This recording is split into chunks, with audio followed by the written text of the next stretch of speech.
Hello friends, welcome back to my channel. एक host falls in love with a human का part 2 लेकर आई हूँ। तो चलिए बिना किसी देरी के इस पार्ट को स्टार्ट करते हैं। पिछले पार्ट में हमने देखा था कि शाहजहां से एक अधेड़ उम्र के भूत ने पूछा कि उसे क्या हुआ है और उसके नाक से खून क्यों बह रहा है और वो कहाँ चला गया था। उसके क्वेश्चन को सुनकर शाहजहां अपने होश में आया। इसके बाद जान ने ज़ोर ज़ोर से अपना सिर ना में हिलाया। जब वो अधेड़ उम्र का भूत उसका फेस देखने की कोशिश कर रहा था तो जान अपना फेस छुपा रहा था। उसे ये बातें बार बार याद आ रही थी कि वो अभी क्या शर्मनाक काम करके आया है। उसने बेशर्मी से अपने होने वाले हस्बैंड को फॉलो किया और यहाँ तक कि उसने अपने होने वाले हस्बैंड को कुछ इस पोजीशन में देखा जो कि उसे नहीं देखना चाहिए था। उसने अपने होने वाले हस्बैंड के परफेक्ट और फिट बॉडी को लगभग न्यूड देखा है और वो उसका होने वाला हस्बैंड है तो उसे इस बात पर बहुत प्राउड भी है। दूसरी ओर वो अधेड़ उम्र का भूत ये समझ गया था कि आखिर क्या हुआ होगा जिसकी वजह से शाहजहां इतना ज़्यादा ब्लश कर रहा है। इसके बाद अधेड़ उम्र के भूत ने हंसते हुए कहा, तुम्हारे मरने के बाद से तुमसे कोई भी मिलने नहीं आया और यहाँ तक कि किसी ने तुम्हारे ग्रेव को साफ करने की भी जहमत नहीं उठाई। और अगर उस पर्सन ने तुम्हारे ऊपर थोड़ी दया दिखाई और तुम्हारे ग्रेव को क्लीन किया तो मुझे ये मत बताना कि तुम पहले से ही उस इंसान के प्यार में पड़ गए हो। तुम्हें ये अच्छी तरीके से पता है कि एक इंसान और एक स्पिरिट के बीच में ऐसा रिलेशन इम्पॉसिबल है। उसकी बात पर जान ने अपने गाल फुलाए। इसके बाद जान ने उस अधेड़ उम्र के भूत की ओर देखा। जान ने कहा, ठीक है, मुझे पता है कि वो मुझसे प्यार करता है, नहीं तो वो मेरी ग्रेव को क्लीन नहीं करता, मुझे ये नहीं कहता कि मैं इतनी कम उम्र में मर गया और वो मेरे लिए धूप बत्ती भी नहीं जलाता। जब मैंने उसे देखा तो मुझे ऐसा लगा जैसे हम दोनों एक दूसरे से जुड़े हुए हैं। इतना कहने के बाद जान ने सोचा वो शुरू करने से पहले ही हार नहीं मान सकता। आखिरकार इतने दिनों के बाद उसे कुछ ऐसा मिला है जिसकी तरफ वो अट्रैक्ट हुआ है और वो बिना कोशिश किए हार नहीं मानना चाहता। उसकी बात पर उस अधेड़ उम्र के भूत ने अपना सिर ना में हिलाया। इसके बाद उस भूत ने जान से कहा, तुम हम सभी से ज़्यादा टाइम से यहाँ हो और फिर भी तुम्हारी बाकी 6 स्पिरिट्स लापता हैं। तुमने तो अभी रीबर्थ भी नहीं लिया और तुम यहीं पर अटके हुए हो। क्या ऐसा हो सकता है कि तुमने मरने से पहले कुछ बहुत ही बुरा काम किया होगा जिसकी वजह से तुम यहीं बंद हो गए हो और तुम्हारा रीबर्थ नहीं हो रहा है। उसकी बात से गुस्सा होते हुए शाहजहां ने कहा, बिल्कुल नहीं, मैंने तुमसे कई बार कहा है कि मैं बहुत ही अच्छा इंसान था। भले ही मुझे ये नहीं याद है कि मैं कैसे मरा, लेकिन मुझे अपना नाम याद है। मैं तुम्हारे जैसा बिल्कुल भी नहीं हूँ, यू ओल्ड मैन। इतना कहकर जान ने गर्व से अपना सीना चौड़ा करके दिखाया। उसकी बात से गुस्सा होके अधेड़ उम्र का भूत बिना पीछे मुड़े वहाँ से चला गया। वो तो बस परवाह करने की कोशिश कर रहा था, लेकिन अब वो इस बेवकूफ़ लड़के को बिल्कुल भी परेशान नहीं करेगा। वो बस इंतज़ार करेगा कि कब ये लड़का निराश होकर वापस आता है या फिर बिना किसी निशान के यहाँ से पूरी तरीके से गायब हो जाता है। दूसरी ओर शाहजहां ने सोचा वो जेलस भूत वो ऐसे ही किसी को कुछ भी बोलने नहीं देगा। उस हैंडसम पर्सन ने उसके ऊपर दया दिखाई और बदले में वो उसे मैरिज करके उसे पे बैक करेगा। इसमें कुछ भी गलत नहीं है। इतना सोचते हुए शाहजहां ने अपने नाक से बहते खून को क्लीन किया जिसकी वजह से जान का फेस चमक उठा। वो बहुत ज़्यादा ब्यूटीफुल लग रहा था। जान ने सोचा अगर कोई उसे खुद से शादी करने के लिए कहेगा तो वो इसमें बिल्कुल भी संकोच नहीं करेगा और तुरंत खुद से शादी कर लेगा। इसके बाद जान ने कहा, मैं इतना सुंदर कैसे हो सकता हूँ, मैं सच में बहुत ज़्यादा ब्यूटीफुल हूँ, बहुत क्यूट हूँ। इतना कहते हुए जान ने अपने हाथ पर किस किया और उस हाथ से अपने फेस को छुआ। अपने आप को किस करने के बाद जान की स्माइल और भी ज़्यादा चौड़ी हो गई। इसके बाद जान ने यह सोचा कि वो आखिर अपने होने वाले हस्बैंड से किस तरह मिलेगा और खुद को रेडी करते हुए इधर उधर की बातें सोचते हुए जान को बहुत देर हो चुकी थी। जान ने सोचा उसे अच्छा और अट्रैक्टिव दिखना होगा ताकि उसके होने वाले हस्बैंड को ये ना लगे कि वो अगली है। अब हम देखते हैं शाहजहां जो कि अपने होने वाले हस्बैंड के घर की ओर जा रहा था। रास्ते में उसे बहुत सारे भूत मिले लेकिन किसी ने भी उससे कुछ नहीं कहा, बल्कि सभी भूतों ने उसे बस अपनी पिटीफुल निगाहों से देखा। लेकिन जान ने बिल्कुल भी परवाह नहीं की। जान ने सोचा वो 400 सालों से इस दिन का इंतज़ार कर रहा था। उसने सोचा कि उसका पुनर्जन्म होगा, लेकिन ऐसा नहीं हुआ। अब आखिरकार उसे कोई ऐसा पर्सन मिला है जिससे वो प्यार कर सकता है, तो आखिर वो ऐसा मौका अपने हाथ से क्यों जाने दे। इस बार जान उतनी तेज़ी से नहीं चल रहा था क्योंकि वो अपना कपड़ा गंदा नहीं करना चाहता था और वो अपने होने वाले हस्बैंड का घर भी जानता है, तो उसे इधर उधर घूमना नहीं पड़ेगा। इसके बाद जान दीवार कूद के मेंशन के अंदर गया। वो अपने होने वाले हस्बैंड के रूम के अंदर गया तो पूरा रूम अंधेरा था, लेकिन फिर भी वो देख सकता है कि उसका होने वाला हस्बैंड सो रहा है और सोते हुए काफ़ी हैंडसम लग रहा है। जॉन धीरे धीरे बेड की ओर चला गया। वो बिना किसी आवाज़ के बेड पर बैठ गया। उसने अपने जूते उतारे और वो अपने होने वाले हस्बैंड को देखने के लिए पीछे मुड़ा, लेकिन उसका सामना एक कोल्ड पर्सन से हुआ जिसकी शार्प आइज उसे ही देख रही थी। उसे ऐसे देखकर जान घबरा गया। उसने भागने की कोशिश की, लेकिन वांग यीबो काफ़ी तेज था। उसने तुरंत जान का हाथ पकड़ा और उसे बेड पर खींच लिया। उसे भागने का कोई भी मौका न देते हुए उसने जान को अपने नीचे बेड पर पिन कर लिया। जान ने ईबो की ओर देखा और उसने कन्फ्यूजिंगली अपनी पलकें बार बार झपकाई, लेकिन उसे अभी भी ये यकीन नहीं हो रहा था कि उसका होने वाला हस्बैंड इतना ज़्यादा जल्दी में है कि उसे देखते ही तुरंत अपने नीचे पिन कर लिया है। और उसे देखकर ऐसा ही लग रहा है जैसे कि अगले ही पल वो उसे खा जाएगा। ये सारी बातें सोचते हुए शाओजान ब्लश करने लगा। उसकी इतनी हिम्मत नहीं हो रही थी कि वो अपने होने वाले हस्बैंड की ओर देख सके। इसके बाद जान ने शर्माते हुए कहा, हमने अभी शादी नहीं की है, ये सही नहीं है और तुम इतना ज़्यादा इम्पेशेंट नहीं हो सकते। क्यों ना तुम मुझे सिर्फ किस करो, इससे ज़्यादा कुछ नहीं। इतना कहते हुए जान और भी ज़्यादा ब्लश करने लगा। उसकी पूरी नेक और पूरा फेस बिल्कुल लाल हो गया था और उसकी आवाज़ बहुत ज़्यादा सॉफ्ट थी। दूसरी ओर वांग यीबो जिसके होठ फड़कने लगे, वो इस यंग पर्सन की बातों को सुनकर अपनी ही जगह पर स्टन रह गया था। वो तो सोया नहीं था, लेकिन जब उसे फील हुआ कि कोई उसके रूम में आ रहा है तो उसने बस सोने का नाटक किया।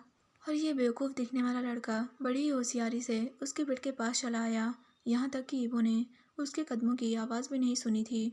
वो तो बस क्यूरियस था कि आखिर ये पर्सन क्या करना चाहता है, लेकिन उसने सोचा नहीं था कि ये पर्सन उसके साथ उसके ही बेड पर सोना चाहता होगा। पहले तो उसने ये सोचा था कि ये कोई वुमेन है, क्योंकि उसके लंबे बाल हैं, सुंदर फेस है और उसकी आंखें भी बहुत ज़्यादा ब्यूटीफुल हैं।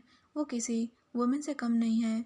लेकिन जब उसने उसकी आवाज़ सुनी तो ये किसी मेल की आवाज़ थी और इससे ईवो बहुत ज़्यादा शॉक्ड हो गया।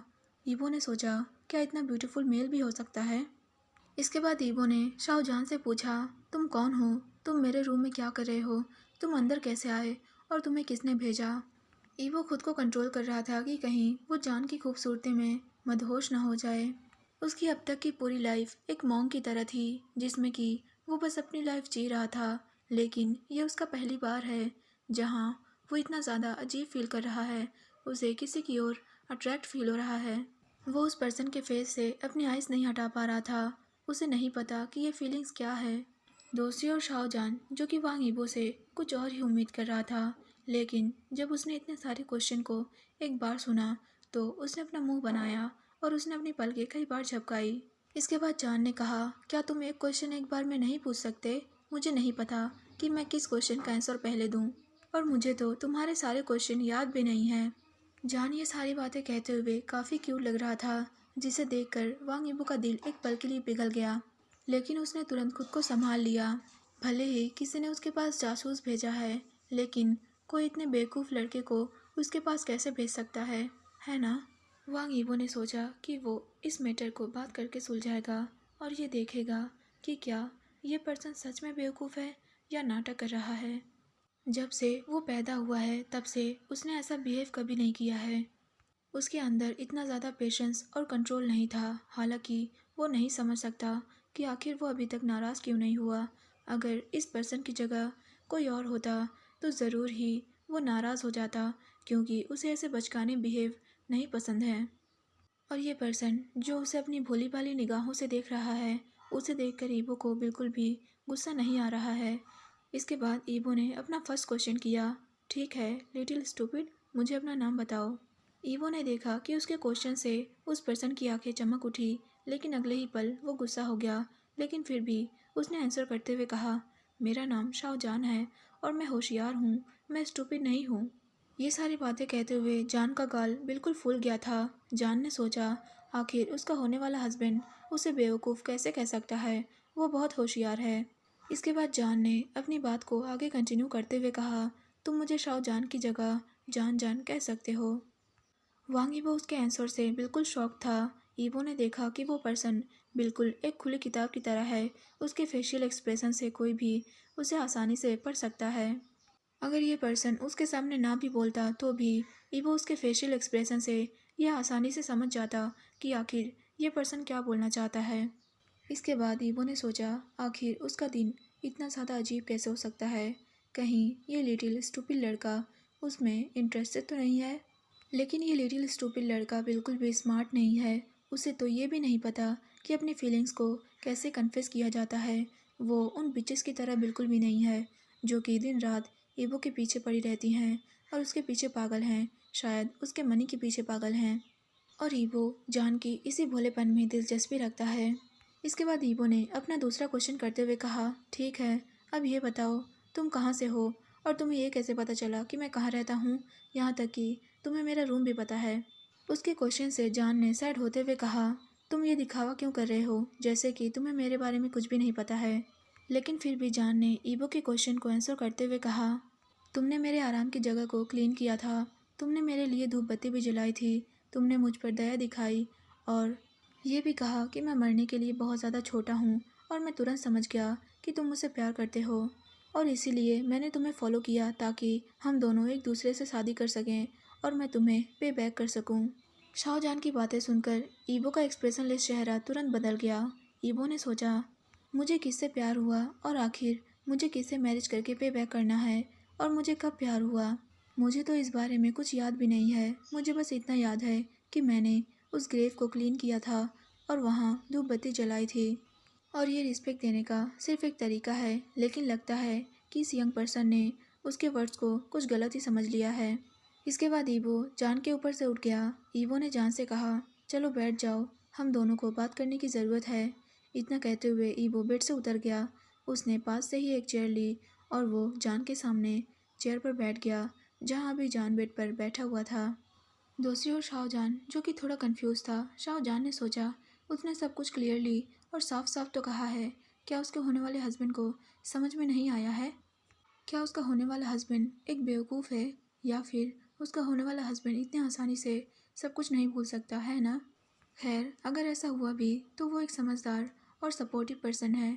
वो अपने होने वाले हस्बैंड को सिर्फ इस वजह से नहीं छोड़ सकता कि उसका होने वाला हस्बैंड एक बेवकूफ़ है। वो अपने होने वाले हस्बैंड के लिए बिल्कुल लॉयल है। दूसरी ओर वांग यीबो जो कि शाओजान को देख रहा था, वो ये भी देख सकता है कि उसके सामने वाले पर्सन के फेस के एक्सप्रेशन कितने ज़्यादा और कितने जल्दी बदल रहे हैं। उसे अपने और पिटीफुल नज़रों से देखते हुए देख ईवो के होठ फड़कने लगे। उसके सामने बैठा पर्सन उसे ऐसे देख रहा था जैसे कि वो उसके ऊपर दया कर रहा हो, जिसकी वजह से ईवो की पूरी बॉडी बिल्कुल कोल्ड पड़ गई। इसके बाद ईवो ने कहना शुरू किया, मैं तुमसे ये बताना चाहता हूँ कि जब मैंने उस ग्रेव को क्लीन किया तो मैं उसी ग्रेव में दफनाए गए पर्सन से बात कर रहा था, ना कि तुमसे। तुमने मेरी बातों को गलत समझ लिया है और ऐसा तो नहीं हो सकता कि तुम उसी ग्रेव के ऊपर सोते और रहते हो जिस ग्रेव को मैंने क्लीन किया था। उसे आंसर करते हुए शाओ जान ने ज़ोर ज़ोर से ना में अपना सिर हिलाया। इसके बाद जान ने कहा, नहीं, वही मेरा घर है, मैं वहीं पर सोता हूँ। तुमने उस जगह को उस दिन क्लीन किया था क्योंकि तुम मुझसे प्यार करने लगे हो। इतना कहते हुए जान के फेस के एक्सप्रेशन बिल्कुल भी नहीं बदले थे। दूसरी ओर वांग ईवो जो कि शाओ जान की बातों से बिल्कुल शॉक था। ईवो ने सोचा, कहीं ये पर्सन बेघर तो नहीं है? अगर वो हर दिन कब्रिस्तान में सोता है तो ये खतरनाक हो सकता है ना? ज़रूर, ये खतरनाक है क्योंकि बिना किसी सेफ्टी के जंगल में रहना ये बहुत ही डरा देने वाला है। इसके बाद ईवो ने शाहजहां से वरीडली पूछा, क्या तुम्हारे फैमिली में कोई और नहीं है और तुम ऐसे खतरनाक जगह पर अकेले रहते हो? क्या इससे तुम्हें डर नहीं लगता? ईवो जान के लिए वरीड था। उसने प्यार वर्ड पर बिल्कुल भी ध्यान नहीं दिया। उसने बस उस वर्ड को इग्नोर किया। इसके बाद शाहजहां ने ईवो के क्वेश्चन को ऑनेस्टली आंसर करते हुए कहा, मेरे पास कोई फैमिली नहीं है। पहले पहले मुझे डर तो लगा था, लेकिन अब मुझे इसकी आदत हो गई है। मैं इतने सालों से अकेला रहता हूँ और इसी वजह से अब मुझे लोनली फील होता है। इतना बोलते हुए शाहजहां ने अपने मन में सोचा, वो पिछले 400 साल से वहीं पर अटका हुआ है, उसका पुनर्जन्म नहीं हो रहा है और वो बाकी लोगों को वहाँ पर आते और वहाँ से जाते हुए देख रहा है। लेकिन इतने दिनों में कोई भी उससे मिलने नहीं आया और ना ही किसी ने उसे रिस्पेक्ट दी। वांग यीबो वो पहला पर्सन है, इसीलिए अब वो वांग यीबो से प्यार करता है। दूसरी ओर वांग ईबो, जिसने कि शाओजान की बातें सुनी और वो डगमगा गया। ईबो ने सोचा, वो जानता है कि अकेला रहना कैसा फील होता है, और ऊपर से ये पर्सन तो कब्रिस्तान में अकेला रहता है। आखिर वो ऐसा कैसे कर सकता है? उसे नहीं पता कि उसके सामने वाले पर्सन को कैसा फील होता होगा जब बारिश, ठंड और गर्मी पड़ती होगी। वो बस अपनी लाइफ को कैसे भी करके जी रहा है और खुद का ख्याल रखने की पूरी कोशिश कर रहा है। वो ये नहीं बता सकता कि इतने सालों तक अकेले बिना किसी के इतने सारे पेन को कैसे बियर किया जाता है। अब उसे ये समझ में आ रहा है कि इस पर्सन को गलतफहमी क्यों हुई। उस पर्सन को ये लगा कि ईबो ने वो वर्ड्स उसके लिए कहे थे, और जिसके बाद उसने उसे फॉलो करना स्टार्ट कर दिया। अब ईबो ने ये डिसाइड किया कि वो अपने सामने वाले पर्सन की हेल्प करेगा। इसके बाद ईबो ने शाओजान से कहा, तुम थक गए होगे, क्यों ना आज तुम यहीं पर आराम करो और कल मेरे साथ शहर चलना। इस बारे में क्या ख्याल है? ईवो तो बस मदद करना चाहता था। वो चाहता था कि उसका सामने वाला पर्सन अपने पैरों पर खड़ा हो जाए, इस बात से अनजान कि वो जिसकी मदद करने की कोशिश कर रहा है वो पहले ही मर चुका है। वांग ईवो की बातें सुनकर शाओजान बहुत ज़्यादा एक्साइटेड हो गया। शाओजान ने सोचा, उसका होने वाला हस्बैंड जिसने कि उसे अपने साथ बेड पर सोने के लिए इनवाइट किया है, उसने उसे ये भी पूछा कि क्या वो कब्रिस्तान में रहता है, तो इससे उसे डर नहीं लगता। अब शाहजहान को अपने ऊपर प्राउड फील हो रहा था कि उसने एक सही पर्सन को चुना है। उसका होने वाला हस्बैंड इस पूरी दुनिया में सबसे अच्छा पर्सन है। जब वो उस ओल्ड मैन को ये खुशखबरी सुनाएगा तो उस ओल्ड मैन को एक बार फिर से मरने के लिए दिल का दौरा पड़ेगा। इसके बाद जान ने ईबो को आंसर करते हुए कहा, ठीक है, तुम जो कहोगे मैं उसे फॉलो करूँगा। मैं तुम्हारी सारी बातें मानूंगा। तुम एक बहुत अच्छे इंसान हो, यहाँ तक कि मैं तुम्हें प्रोटेक्ट भी करूँगा।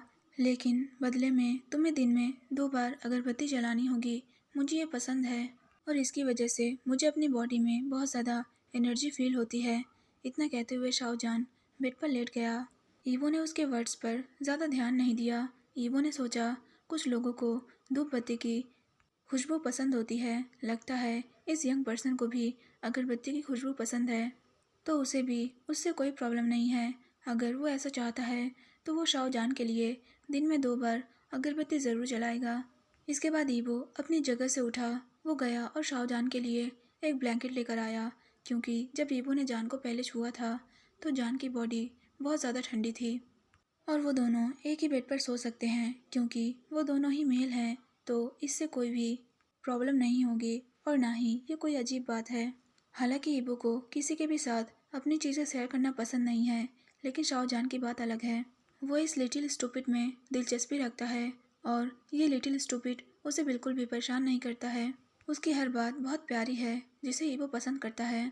इसके बाद ईबो ने जान को ब्लैंकेट देते हुए कहा, इसे लो और इससे खुद को ढक लो, क्योंकि जब मैंने तुम्हें छुआ था तो तुम्हारी बॉडी बहुत कोल्ड फील हुई थी। शायद तुम इतनी देर से बाहर थे, इसीलिए ऐसा होगा। इतना कहते हुए ईबो ने शाहजहान को वो ब्लैंकेट दे दिया, जिसे कि जान ने एक्सेप्ट कर लिया। शाहजहान ने सोचा, उसकी बॉडी ठंडी है क्योंकि वो पहले ही मर चुका है, लेकिन उसका होने वाला हस्बैंड उसकी भलाई के बारे में सोच रहा है, तो इसीलिए वो अपने होने वाले हस्बैंड को निराश नहीं करेगा। वो अच्छा बिहेव करेगा और अपने होने वाले हस्बैंड की सारी बातों को मानेगा। बस उसे एक बात का ध्यान रखना होगा कि वो अपने सामने वाले पर्सन के प्यार में नहीं पड़ सकता। इस बात को सोचते हुए शाहजहान को यह ख्याल आया कि क्या उसका होने वाला हस्बैंड उसे प्यार करता होगा। उसने तो अभी तक अपने होने वाले हस्बैंड से ये बात पूछी ही नहीं। क्या होगा अगर उसका होने वाला हस्बैंड पहले से ही किसी और को प्यार करता होगा, या फिर वो मैरिड होगा। बस इतना सोचते ही शाहजहान, जो कि सैड हो गया, लेकिन उसे गुस्सा भी आ रहा था, इसीलिए वो उठकर बैठ गया और वांग ईबो की ओर देखने लगा, जो कि बेड पर लेटने ही वाला था। दूसरी ओर वांग ईबो, जो कि बेड पर लेटने वाला था, लेकिन वो तुरंत रुक गया। उसने अपने सामने वाले पर्सन को देखा, जो कि कुछ मिनट पहले ही अच्छे मूड में था, लेकिन अब उसे देखकर ऐसा लग रहा है जैसे कि ईबो ने कुछ गलत कर दिया है। इसके बाद ईबो ने जान से पूछा, क्या हुआ? क्या मैंने कुछ गलत कर दिया है जिसकी वजह से तुम गुस्सा हो गए हो? ईवो नहीं चाहता था कि उसका सामने वाला पर्सन सैड हो या फिर गुस्सा हो। उसे नहीं पता कि वजह क्या है, लेकिन वो अपने सामने वाले पर्सन को मुस्कुराते हुए ज़्यादा प्रेफर करता है। जब वो मुस्कुराता है तो उसके रैबिट जैसे दांत दिखाई देने लगते हैं, जिसकी वजह से वो और भी ज़्यादा क्यूट लगता है। तो फ्रेंड्स, आज के लिए बस इतना ही। आप लोग कमेंट सेक्शन में ज़रूर बताना कि आप लोगों को ये पार्ट कैसा लगा। फिर मिलते हैं अगले पार्ट में, तब तक के लिए बाय बाय।